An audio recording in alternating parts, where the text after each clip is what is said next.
صوفیاء فرماتے ہیں کہ تم اگر چاہتے ہو نا کہ انسان جرم نہ کرے، خطا نہ کرے، لوگوں کو تنگ نہ کرے، تو اسے سوسائٹی کے اندر بھیجنے سے پہلے اس کے دل میں اللہ کا خوف پیدا کر دو۔ اگر اس کے دل میں تم خدا کا خوف پیدا کر دو گے، پھر تم اسے جہاں بھی چھوڑ دو گے وہ کوئی نقصان نہیں کرے گا۔ لیکن اگر خوف خدا نہیں نہ ہوگا، اگر اللہ کا ڈر نہیں ہوگا، پھر وہ لوگ دیکھتے ہیں کہ لوگوں کو کیسے مطمئن کیا جائے، لوگوں کی آنکھوں میں دھول کیسے جھونکی جائے، وقتی طور پر ایسے پروگرام بنا لیے جائیں جن سے لوگ مطمئن ہو جائیں، تھوڑا سا لوگوں کو موٹیویٹ کر دیا، کوئی تھوڑا سا بتا دیا، کوئی تھوڑا ریلیف دے دیا، کچھ تھوڑی سی ایسی کہانی بنا دی جس سے ووٹر سپورٹر مطمئن ہو جائیں۔ لیکن فی نفس سے ہی بندہ نیک کب ہوتا ہے؟ میرا رب فرماتا ہے ان الذین یخشون ربہم بالغیب، وہ لوگ جو اپنے رب سے ڈرتے ہیں پر بن دیکھے ہی ڈرتے ہیں۔ ان الذین یخشون ربہم بالغیب لہم مغفرۃ واجر کبیر، قربان جائیں۔ فرمایا بے شک وہ لوگ جو اپنے رب سے بغیر دیکھے ڈرتے ہیں، اللہ تعالیٰ نے ان کے لیے بخشش بھی رکھی ہے اور بہت بڑا اجر تیار کیا ہوا ہے بغیر دیکھے۔ یہ جب بندے کو چیز نصیب ہوتی ہے نا کہ وہ اللہ تعالیٰ سے ڈرتا ہے، پھر وہ بندہ دانا ہو جاتا ہے، پھر وہ بندہ معاملہ فہم ہو جاتا ہے، وہ بندہ سمجھدار ہو جاتا ہے۔ قرآن مجید نے کہا یا ایھا الذین آمنوا ان تتقوا اللہ یجعل لکم فرقان۔ میرا دل کرتا ہے کہ امت مسلمہ اس آیت کو یاد کر لے۔ رب فرماتا ہے اے ایمان والو، اگر تم اللہ سے ڈرو گے نا تو اللہ تعالیٰ تمہیں حق اور باطل میں تمیز کرنے کی قوت عطا فرما دے گا۔ تم اپنے دل میں رب کو جواب دینے کا تصور پیدا کرو، اللہ تمہارے فیصلے درست کرا دے گا۔ اور میرے نبی پاک صلی اللہ تعالیٰ علیہ وسلم نے فرمایا یہ جو اللہ کا خوف ہے نا، یہ حکمت کی بنیاد ہے، یہ دانائی کی بنیاد اللہ کا خوف ہے، یہ بنیاد ہے، اس کی وجہ سے لوگ دانا ہوتے ہیں۔ اگر وہ رب کریم سے ڈرنے لگے تو اللہ انہیں بصیرت کی روشنی دے گا۔ کیوں؟ فیصلے درست تھے سارے سیدنا صدیق اکبر کے، اس لیے درست تھے کہ ان کے دلوں میں رب کا خوف موجود تھا۔ بڑی فضیلتیں انہیں حاصل تھیں، بڑی عظمتیں حاصل تھیں، لیکن کسی جگہ بھی کسی مقام پر بھی ان کے قدم لڑکھڑاتے کیوں نہیں تھے؟ بڑے انہوں نے بھی زندگی کے اندر تکلیفیں دیکھی، بڑے بوجھ دیکھے، بڑی دھوپ چھاؤں دیکھی، لیکن مضبوط کیوں رہے؟ حضرت سعد بن ربیع رضی اللہ تعالیٰ عنہ ایک جنگ میں شہید ہو گئے تھے، جنگ احد میں۔ تو ان کی بیٹی ایک دن آئی حضرت صدیق اکبر کے پاس، امیر المومنین کے پاس کسی کام سے، تو جناب سیدنا صدیق اکبر رضی اللہ تعالیٰ عنہ نے نا چادر بچھا کے اس بیٹی کو بٹھایا، اور خود حضرت صدیق اکبر چادر سے نیچے بیٹھ گئے، خود زمین پہ ہیں، اسے آپ نے اعزاز کے ساتھ کپڑے پہ بٹھا رکھا ہے۔ حضرت عمر فاروق رضی اللہ تعالیٰ عنہ آئے اور آ کے عرض کرنے لگے حضور یہ خاتون کون ہے، بیٹی کون ہے جس کو آپ نے اس قدر زیادہ فضیلت کی جگہ پہ بٹھایا ہے؟ تو حضرت صدیق اکبر رضی اللہ تعالیٰ عنہ فرمانے لگے کہ یہ اس شخص کی بیٹی ہے جو تم سے بھی افضل تھا، مجھ سے بھی افضل تھا۔ تو حضرت عمر فاروق رضی اللہ تعالیٰ عنہ عرض کرنے لگے حضور ہم تو یہ سمجھتے ہیں کہ نبیوں کے بعد سب سے افضل آپ ہی ہیں، تو یہ جو آپ سے بھی افضل تھا اس کا کیا معنی ہے؟ حضرت صدیق اکبر فرمانے لگے وہ لوگ کتنے افضل تھے جنہوں نے حضور کی موجودگی میں اپنی جان اپنی رب کی بارگاہ میں پیش کر دی۔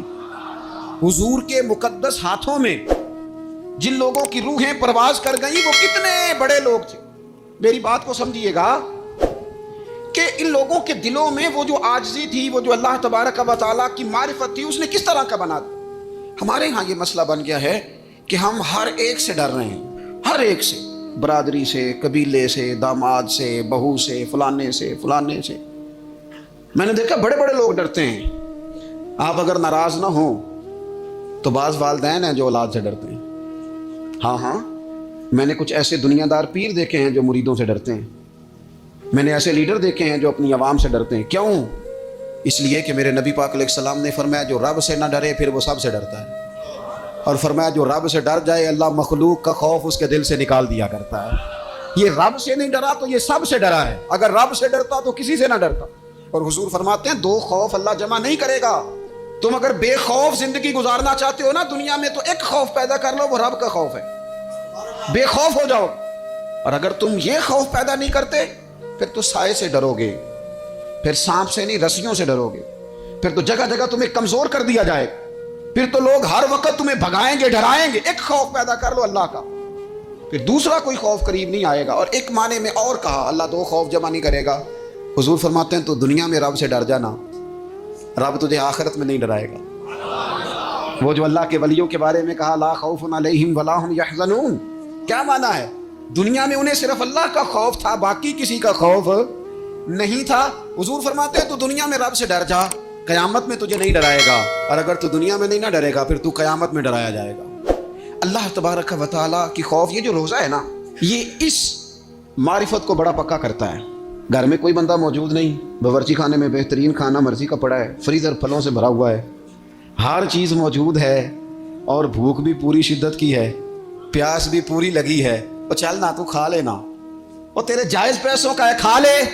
کیوں نہیں کھاتا؟ اس لیے نہیں کھاتا کہ میرا رب مجھے دیکھ رہا ہے۔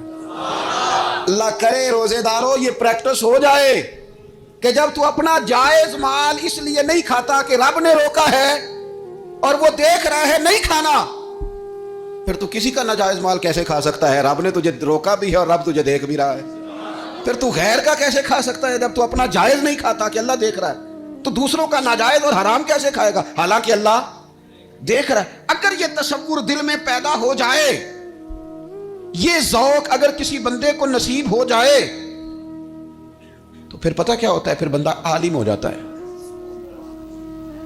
حضور علیہ الصلوۃ والسلام نے ارشاد فرمایا اگر تم اللہ تعالیٰ سے اس طرح ڈرو نا جس طرح ڈرنے کا حق ہے تو تم ایسا علم جان لو گے کہ جہالت ہی ساری ختم ہو جائے گی۔ خوف خدا اگر پیدا ہو گیا تو اللہ تعالیٰ تمہیں علم بھی عطا کر دے گا، تمہیں معرفت کا نور ملے گا۔ یہ ہے وہ علم لدنی جو انسان کو پھر اللہ کی عطا سے مل جاتا ہے۔ فرمایا اگر اللہ سے ڈرو گے تو رب ایسا علم تمہیں دے گا کہ جہالت ختم ہو جائے گی۔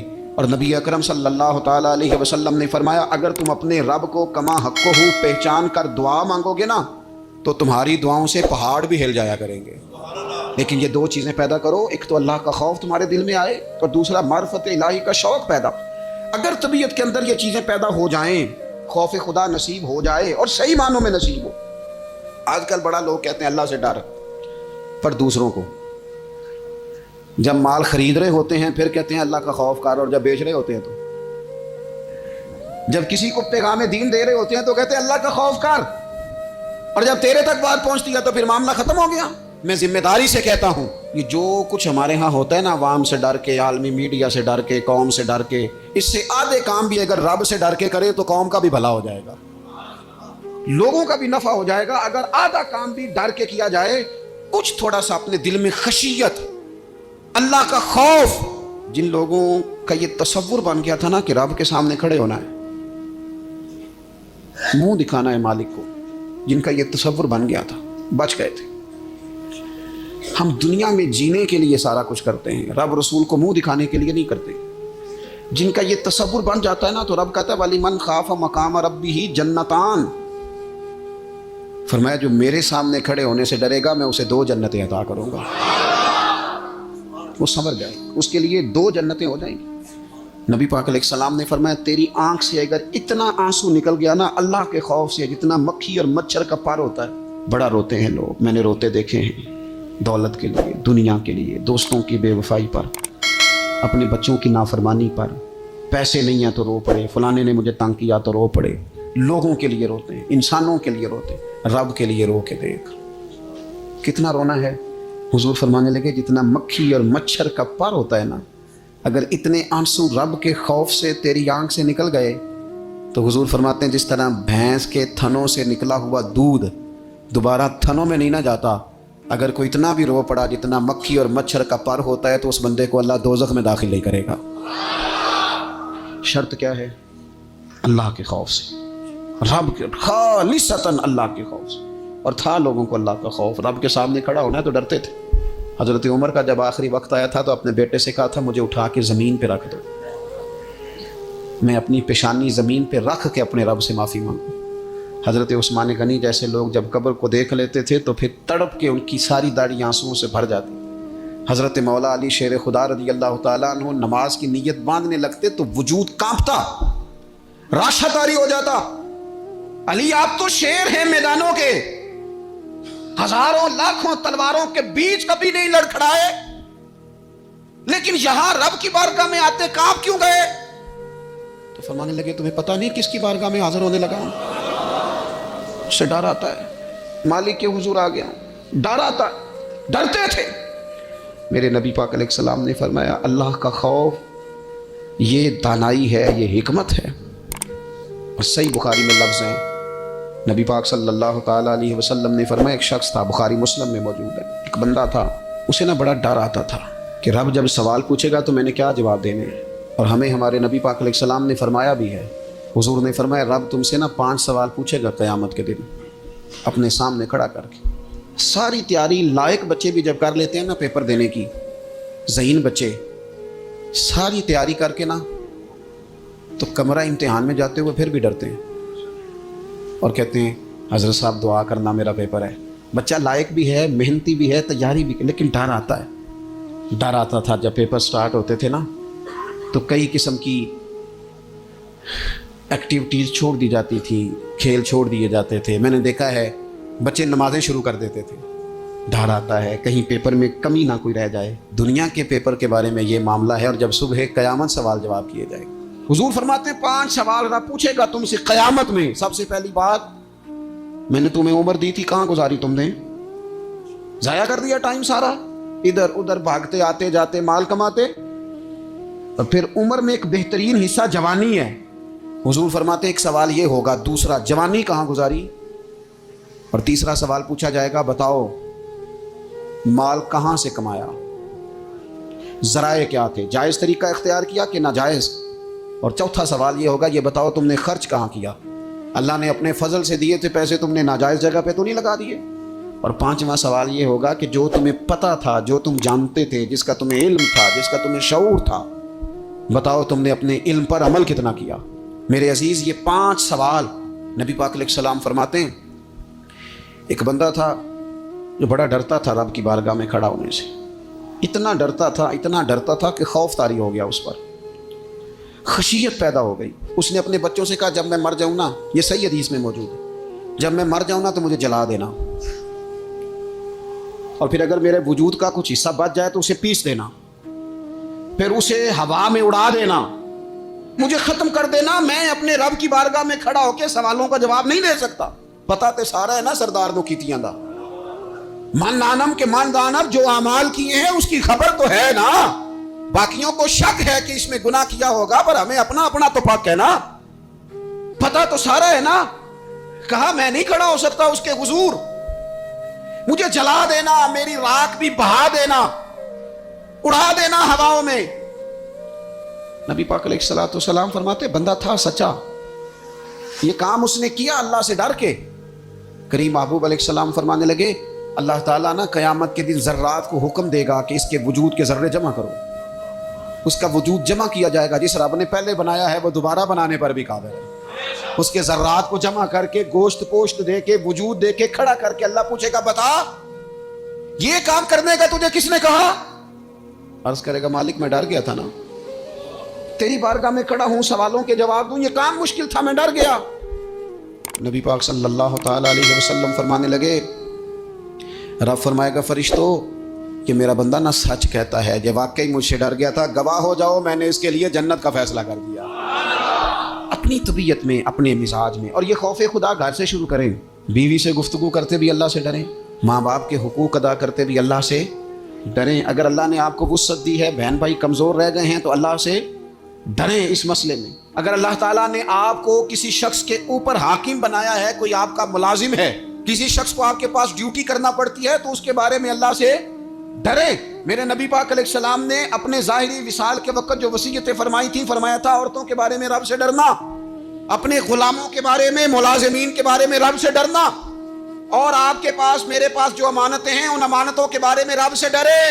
اور ہمارے پاس جو دین کی امانت آئی ہے، ہمیں جو نبی پاک کا امتی بنایا گیا ہے، ہمیں جو کہا گیا ہے کہ تم رسول اللہ صلی اللہ علیہ وسلم کے اعلیٰ اخلاق پہ عمل کرنا، تو ڈرو نا اس بات سے۔ اتنے عظیم رسول کے امتی ہو کر ہمارے حالات کیا ہیں، ہماری کیفیات کیا ہیں؟ آپ یقین کریں زندگی گزر گئی لوگوں کی روتے پر دنیا داری کے لیے، گھر کے حالات کے لیے، اپنی عزت کے لیے۔ کاش کبھی رب کے لیے بھی روئے ہوتے، کبھی اس کے خوف میں روئے ہوتے۔ نبی پاک علیہ السلام کے صحابہ پر نہ خوف طاری تھا اللہ کا، اور وہ خوف غلبہ کرتا تھا، باتوں میں نہیں، تقریروں میں نہیں، نشستن گفتن برخاستن نہیں، لوگوں کو دکھانے بتانے کے لیے نہیں، اپنے دنیاوی معاملات کو بہتر کرنے کے لیے نہیں، بلکہ رب کا خوف ان لوگوں پر طاری ہوتا تھا۔ اللہ کے محبوب علیہ الصلوۃ والسلام نے نا آیہ مقدسہ تلاوت کی، یا ایھا الذین آمنوا قوا انفسکم واہلیکم نارا وقودھا الناس والحجارہ، اے ایمان والو خود بھی دوزخ کی آگ سے بچو اور اپنے گھر والوں کو بھی بچاؤ، اور اس آگ سے بچو جس کا ایندھن آدمی اور پتھر ہیں۔ تو ایک نوجوان صحابی نے سنا تو وہ ڈر گئے، کانپ گئے، اتنا ڈرے کہ کانپ کر بے ہوش ہو گئے قرآن پاک سن کر۔ حضور علیہ السلام نے ان کے دل پر ہاتھ رکھا تو دل دھڑک رہا تھا۔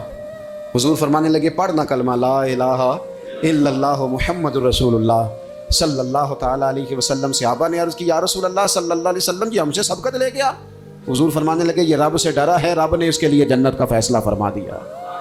جب انسان کبھی رو پڑے نا، اللہ میں آپ سے عرض کروں،